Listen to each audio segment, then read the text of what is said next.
Assalamualaikum warahmatullahi wabarakatuh. Perkenalkan, nama saya Evan Adi Pratama, NPM 184300059, kelas B, Prodi S1 Ilmu Komputer. Di sini saya akan mempresentasikan tugas PPT mata kuliah Keamanan Informasi. Kita langsung saja bahas yang pertama. Ya, data pribadi. Ini adalah sejumlah hal yang termasuk dalam data pribadi kita, mulai dari nama lengkap kita, nomor handphone, alamat, emergency, KTP, kakak kontak, serta foto.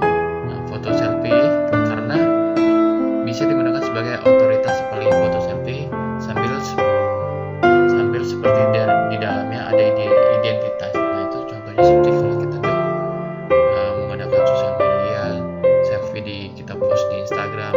Nah, itu di background kita contohnya seperti rumah.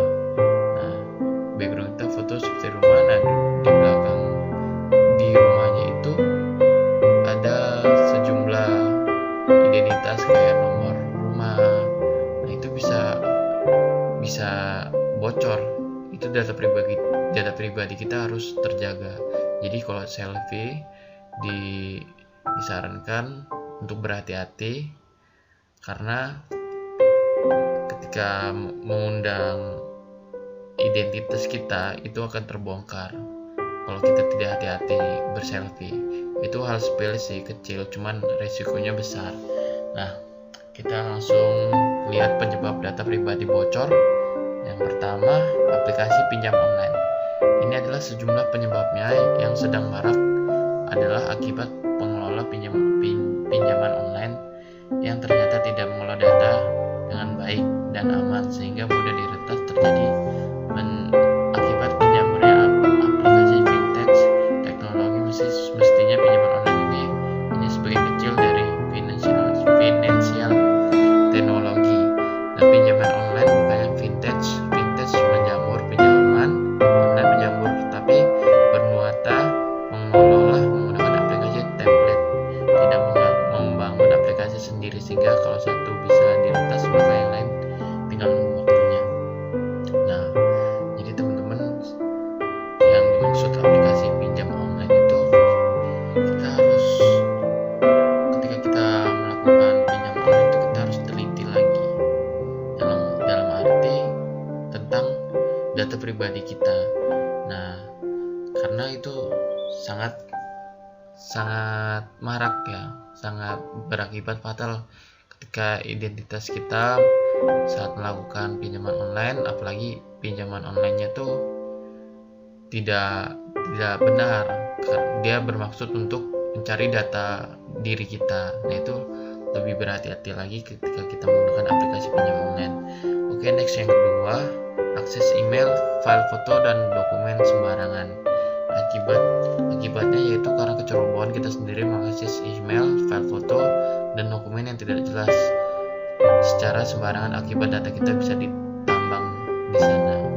Maksudnya ditambang tuh disalahgunakan. Nah, ini sama halnya seperti tadi yang saya bilang di awal, seperti Instagram tadi itu, kita harus berhati-hati ketika saat berfoto,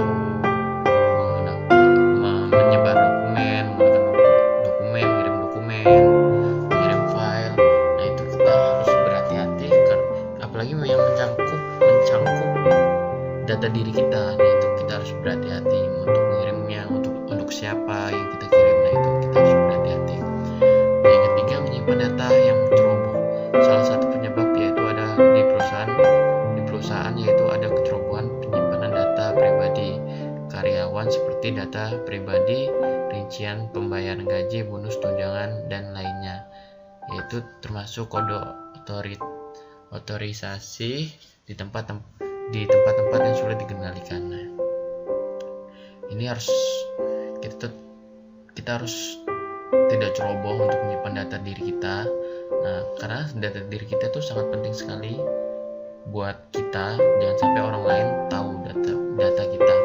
Ya, contohnya banyak sekali sih yang terjadi di kalangan kita. Kita bisa misalkan data diri kita, misalkan kita berfoto gitu.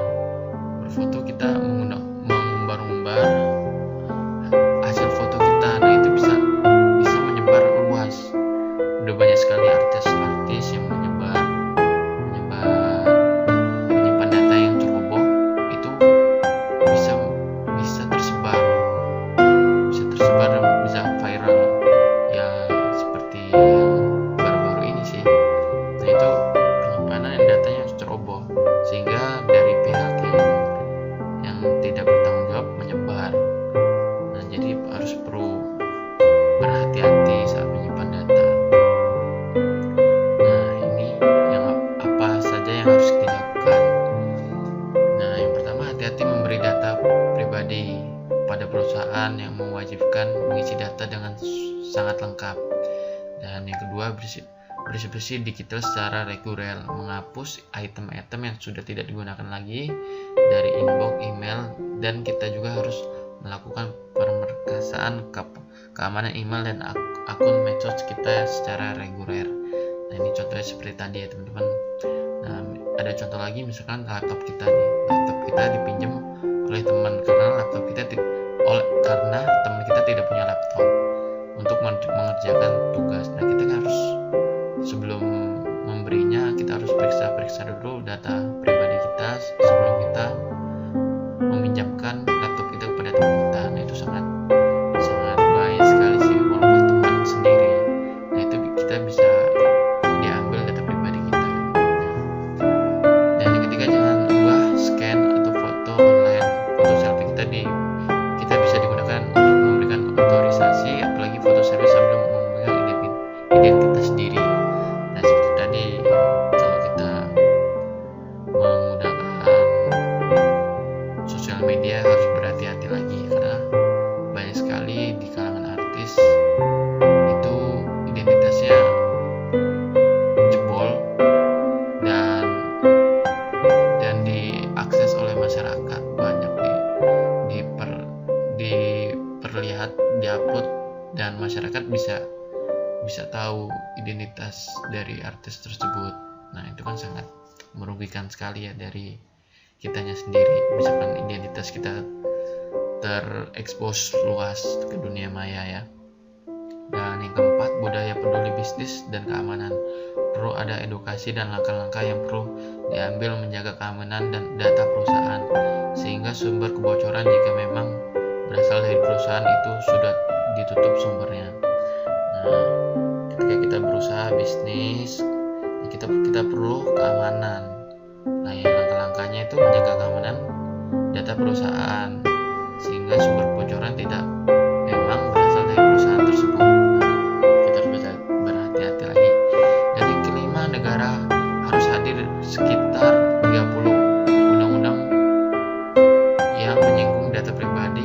Kominfo juga telah memperkarsai untuk dibuatnya undang-undang perlindungan data pribadi. Nah, dari negara pun sudah hadir 30 undang-undang. Nah, karena data pribadi kita itu sangat penting sekali untuk kita. Jangan sampai orang lain tahu tentang data diri kita.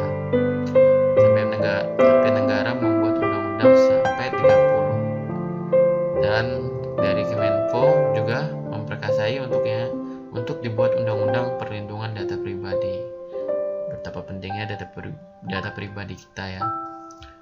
Dan next, konseptualisasi privasi dan perlindungan data pribadi. Nah, data pribadi merupakan bagian dari privasi yang harus dilindungi, sebagaimana ditegaskan dalam berbagai instrumen hukum internasional, regional maupun nasional yang memberikan jaminan pentingnya perlindungan data pribadi. Nah, yang saya bilang tadi, data pribadi kita itu sangat penting sekali. Jangan sampai data diri kita tersebar dengan melakukan hal-hal kecil ya, seperti tadi itu yang foto selfie menggunakan identitas kita, itu sangat berbahaya sekali ya teman-teman. Oke, next, konsep perlindungan privasi data pribadi. Nah, ini dalam pasal 28 UUD 1945 ayat G, setiap orang berhak atas perlindungan data pribadi, keluarga, kehormatan, martabat, dan harta benda yang di bawah kuasanya, dan kemajuan teknologi. Terus yang ketiga, data pribadi dapat diakses, dikelola, dan disebarluaskan kepada pihak lain. Ini pasal 22 UUD 1945 ayat G ya. Dan di sini berisi seperti itu. Dan next, kebijakan dan hukum apa yang diterapkan di negara Indonesia untuk melindungi privasi informasi. Nah, ini negara sudah membuat undang-undang apabila informasi data kita tersebar luas. Ya, seperti baru-baru ini contohnya sih ya sebut saja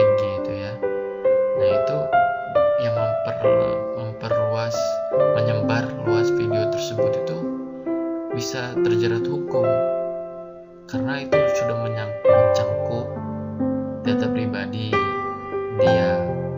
Ya baru-baru ini seperti artis itulah, sudah pada tahu pasti ya. Ya langsung aja. Nah, ini akibat yang timbul dari pengesahan dan atau pelaksanaan kebijakan dan hukum. Nah, hal ini tidak secara langsung menjadikan negara memiliki kewajiban hukum sebagai pelindung pribadi. Setiap warga negaranya data pribadi penduduk yang harus dilindungi memuat keterangan tentang cacat fisik atau mental, sidik jari, iris mata, tanda tangan, dan elemen data lainnya yang merupakan aib seseorang. Seperti kita membuat KTP ya, sangat privasi sekali kita ketika kita membuat KTP itu ya.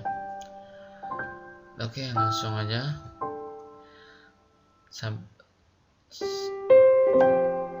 Ya, sampai di sini ternyata sudah habis materi saya. Terima kasih.